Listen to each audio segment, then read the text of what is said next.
Bismillahirrahmanirrahim. Assalamualaikum warahmatullahi wabarakatuh. Anak-anak yang saya sayangi dan saya banggakan, tak lupa kita panjatkan puji syukur kehadirat Allah Subhanahu wa Ta'ala yang telah memberikan nikmat, terutama nikmat umur, sehingga kita pada hari ini masih bisa mengikuti kegiatan pembelajaran, walaupun dalam masih belajar di rumah. Kemudian juga, anak-anak, saya ingatkan juga, selama masa COVID-19 ini, mari kita patuhi protokol kesehatan. Jaga jarak, menggunakan masker, dan sering-seringlah cuci tangan dengan sabun di air mengalir. Anak-anak semuanya yang saya banggakan dan saya sayang, untuk hari ini mari kita awali dengan berdoa menurut agama dan kepercayaan masing-masing. Terima kasih. Kemudian, bagaimana anak-anak? Sehat? Alhamdulillah. Hari ini juga masih sehat Bapak juga. Kemudian anak-anak, untuk melanjutkan tema yang kemarin tentang tema mobilitas penduduk di Indonesia, hari ini kita lanjutannya yaitu tentang sejarah, yaitu zaman pra-aksara.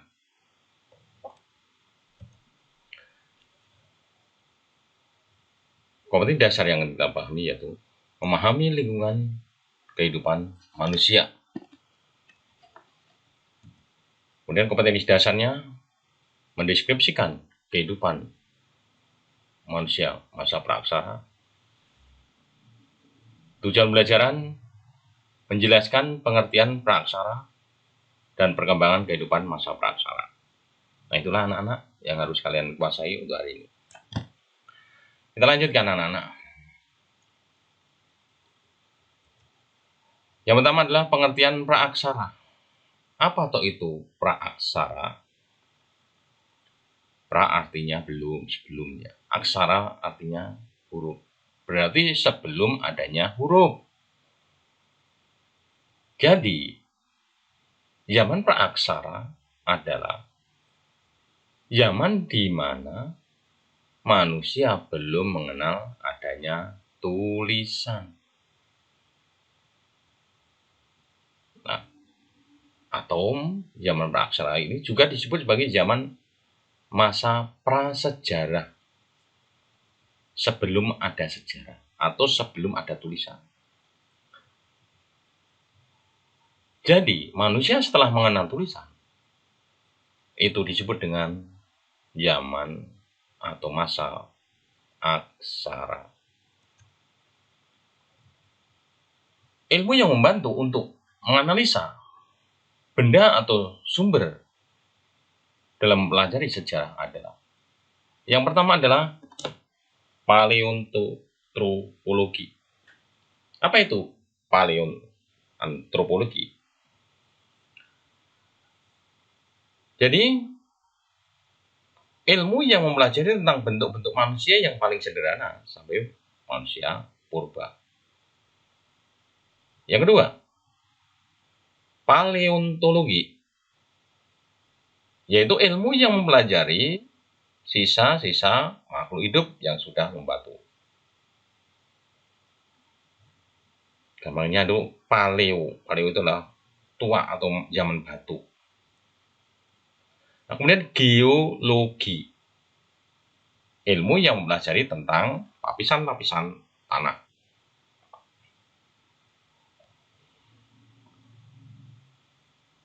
Nah, bagaimana manusia bisa mengetahui umur peninggalan zaman pra-aksara?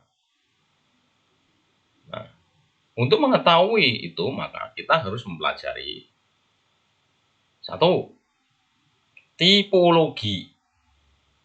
Adalah cara penentuan umum berdasarkan tipe atau benda peninggalan tersebut. Tipenya. Yang kedua, stratigrafi. Adalah cara menentukan umur relatif berdasarkan lapisan tanah tempat di mana benda tersebut berasal. Yang ketiga adalah kimiawi.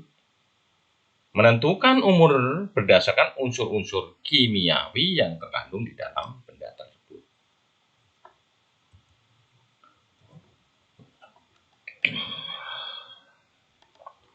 Nah, bagaimana kita bisa mengetahui kehidupan zaman manusia purba? Kita untuk mempelajari kehidupan masa purba, maka kita harus mencari sumber. Nah, sumbernya sebagai berikut. Yang pertama adalah fosil. Jadi kita dengan menemukan fosil, maka kita dapat mengetahui ini zaman apa, masa apa. Apa itu fosil? Fosil adalah sisa-sisa tumbuhan dan hewan yang sudah membatu. Yang kedua, John Modinger. Juga disebut sebagai sampah dapur. Nah, pada zaman prasejarah, manusia purba juga hidup seperti kita layaknya, namun tidak tempat tinggalnya. Nah, mereka juga meninggalkan sampah. Nah, sampah berupa tumpukan kulit kerang yang telah menggunung atau membentuk bukit. Itulah yang disebut dengan John Modinger. Sedangkan tempat di mana manusia itu berlindung atau di dalam gua disebut dengan Abrishsaurus. Jadi apa itu Abrishsaurus? Yaitu tempat perlindungan di bawah karang yang merupakan tempat tinggal manusia purba yang digunakan berbentuk gua-gua. Sedangkan peninggalan berupa peralatan yang telah dibuat manusia pada masa itu, masa purba waktu itu, disebut dengan artefak. Nah, dengan peralatan itulah manusia purba bisa hidup. Ada yang dengan tulang, ada dengan ranting kayu, dan sebagainya. Itulah artefak. Berikutnya,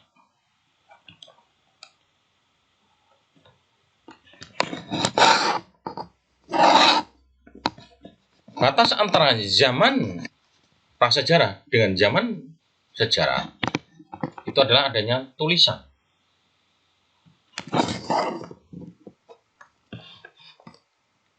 Nah, yang kedua, yang berikutnya, kapan berakhirnya zaman prasejarah? Zaman prasejarah berakhir, yaitu pada saat ditemukannya tulisan. Jadi zaman prasejarah atau yang dimulainya sejarah itu setiap bangsa dunia berbeda-beda, yaitu ketika ditemukan tulisan, saat itulah zaman sejarah. Mesir sebagai contohnya. Mesir mengenal tulisan 4.000 tahun yang lalu. Maaf, 4.000 tahun sebelum Masehi. Kalau sekarang berarti berapa tahun yang lalu, anak-anak? Ya, 4.000 ditambah dengan 2020. Artinya 6.020 tahun yang lalu Mesir sudah mengenal tulisan. Sedangkan zaman prasejarah di Indonesia kapan? Nah, di Indonesia masuk zaman sejarah itu dengan ditemukannya prasasti Yupa yang ada di Kalimantan Timur. Kapan itu? Sekitar abad ke-5 Masehi. Nah, kita lanjutkan anak-anak sekarang perkembangan zaman praaksara. Berdasarkan geologi sejarah, perkembangan bumi dibagi menjadi beberapa zaman. Pertama, zaman Asoikum. Apa itu zaman Asoikum? Pada masa itu, bumi belum terbentuk, matahari juga belum terbentuk, planet-planet yang lain belum terbentuk. Yang adalah apa? Kabut raksasa yang berputar. Atau ya kalau teori kabut menyatakan kabut raksasa yang berputar-putar. Nah, kemudian membentuk inti matahari, kemudian dan planet-planet lainnya. Juga bumi terbentuk. Itu adalah 2.500 juta tahun yang lalu. Kemudian zaman berlangsung lagi, yaitu zaman Paleozoikum, zaman batu tua. Itu zaman batu, ya, zaman tua. Zaman ini berlangsung kurang lebih 340 juta tahun yang lalu, di mana keadaan bumi sudah belum stabil, iklim masih berubah-ubah, curah hujan juga masih sangat besar, sehingga belum ada kehidupan yang bisa hidup, kan? Belum ada kehidupan, belum ada pada waktu itu kehidupan. Nah berikutnya, adapun kehidupan yang ada pada waktu itu pun hanya kehidupan yang jenis kecil-kecil, yang plankton, jenis rumput ganggang rumput dan lain sebagainya. Adalah bintang-bintang kecil yang masih hidup atau yang bisa hidup pada waktu itu. Yang ketiga adalah zaman Mesozoikum atau zaman kehidupan pertengahan. Ini terjadi 140 juta tahun yang lalu. Ditandai dengan iklim yang mulai membaik, curah hujan mulai berkurang, kehidupan sudah mulai ada, yaitu apa? Hewan-hewan besar. Seperti ada dinosaurus, buaya, dan berbagai macam jenis reptil lainnya.